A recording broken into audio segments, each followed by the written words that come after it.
여러분 안녕하십니까? 정성산TV에서 단독으로 방송을 해드린 적도 있는 탈북선언 강제 북송 사건.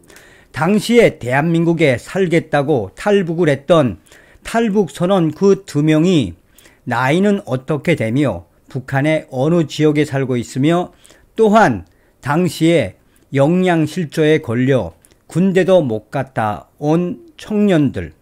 사실상 문재인 정권에서 조작됐던 게 무엇입니까? 수십 명의 북한 선원들을 무참하게 살해하고 온 이 살인자이기 때문에 북송시켰다라는 말도 안 되는 논리였었죠. 자, 지금 현재 검찰의 충격 공소장이 터졌습니다. 문재인과 김정은이가 거래하듯 탈북 선원들을 강제 북송시킨 그 충격 팩트가 터졌습니다. 정성산TV 좋아요, 구독, 알림은 큰 힘이 되겠습니다. 후원해 주시는 모든 분들께 가열차게 멸공. 검찰, 문재인이 김정은의 친서 보내는 김에 강제 북송 결정, 검찰 공소장에 적시. 귀순 어민 강제 북송 사건 당시 정의영 전 국가안보실장과 서훈 전 국가정보원장, 노영민 전 대통령 비서실장, 김연철 전 통일부 장관 등 문재인 정부의 안보 라인 최고 책임자들이 이 어민들의 강제 북송 방침을 협의하고 북송은 불가능하다라는 실무진의 보고를 묵살한 구체적 과정들이 새롭게 드러나고 있다. 검찰은 문재인 전 대통령의 모친상에 김정은이 조의문을 보낸 곳에 대한 답신, 친서를 보내는 김에 귀순 어민들도 강제 북송시켜 북한에 대한 존중 의지를 보여주기로 한 문재인 정부의 위선이 이들이 강제 북송 방침을 세우도록 했다라고 작심 공소장에 적시한 것으로 나타났다.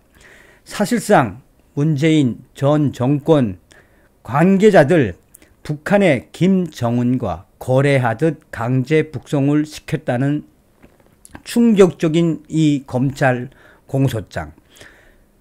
9일 법무부가 국회에 제출한 공소장에 따르면 청와대 국가안보실은 2019년 11월 당시 북한 선박 또 인원이 이 NLL을 넘으면 퇴고 조치, 현장 송환을 원칙으로 하고 불가피하게 납포할 경우 합동 정보 조사를 통해 대공 혐의점 등을 조사한 다음 북송 또는 귀순자 처리를 하도록 하는 내용의 매뉴얼을 시행 중이었다. 그런데 북한 어민 2명의 귀순 관련 보고를 받은 정 전 안보실장과 서훈 전 원장은 서로 연락을 취하며 이 귀북 의사 희망, 대공 혐의점 조사 등 탈북자 북송 매뉴얼과 달리 북한 선박과 어민을 납포하고 북한으로 송환하는 것에 대해 구체적으로 협의한 것으로 나타났다. 당시 문재인 정부 안보 라인 최고 책임자였던 2 사람이 이 같은 일을 벌인 배경도 드러났다.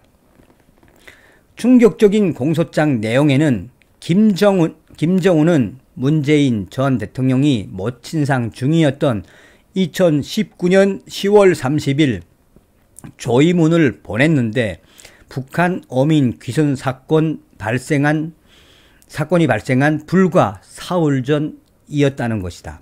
당시 청와대는 11월 4일 전후 감사 친서를 발송하며 같은 달 25일 부산에서 열릴 한 아시안 정상회의에 김정은을 초청한다는 내용을 담을 예정이었던 것으로 조사됐다.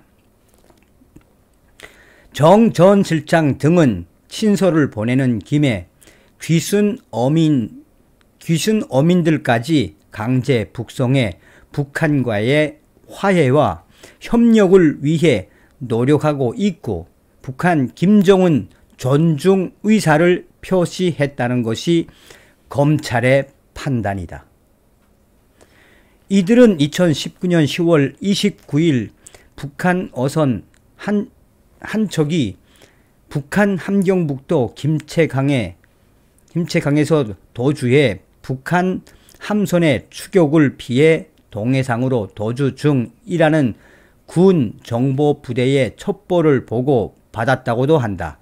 그 다음 날에도 귀순 어민들이 동료 선원들을 죽이고 남하를 결심한 것 같다는 첩보를 보고 받았던 상황이었다고 검찰은 파악했다. 이들은 귀순 어민들이 11월 3일 오후 동료 선원들을 죽였다고 국정원 주간 합동조사에서 자백하자 강제 북송의 속도를 낸 것으로 조사됐다. 노영민 전 청와대 비서실장과 김연철 전 통일부 장관이 당시 어민 강제 북송에 적극 가담한 내용도 이번에 공소장에서 새롭게 드러났다. 그해 11월 3일부터 5일 문재인 전 대통령은 태국에서 열린 아시안 한중일 정상회의와 동아시아 정상회의에 참석했다. 정 전 안보실장은 문 전 대통령 수행차 출국을 하고 서훈 전 원장의 국정원 국정감사 일정 등도 겹치며 강제 북송 결정은 지연될 상황이었다고 한다. 이에 따라 두 사람이 각종 회의를 주도하며 북송을 정당화할 논리를 만들거나 실무진에 보고를 묵살하는 등 가담했다는 것이다. 북한 어민들이 타고 온 어선이 우리 당국에 납포된 지 이틀 만인 2019년 11월 4일 청와대에서 열린 대책회의에서 강제 북송 방침이 결정된 과정도 이번에 적나라하게 공소장에서 드러났다. 검찰은 김연철 전 통일부 장관이 11월 5일에서 7일 통일부 직원들로부터 강제 북송 관련 보고를 받으면서 대한민국 헌법과 법률상으로는 귀순 어민들을 강제 북송할 근거가 없다는 것을 알고 있었던 것으로 봤다. 김연철 전 장관은 같은 달 7일 통일부 내부 회의에서 법률보좌관에게 중범죄를 저지른 탈북민 관련 보고서를 보고받으며 탈북민에 대한 강제 퇴고 내지 북송은 불가능하다라고 이미 파악한 상태로 귀순 어민들의 강제 북송을 강행한 것으로 나타났다. 경악스럽지 않습니까? 반드시 문재인 법의 심판대 위에 세워주시길 바라겠습니다. 다음 시간에 뵙겠습니다. 멸공.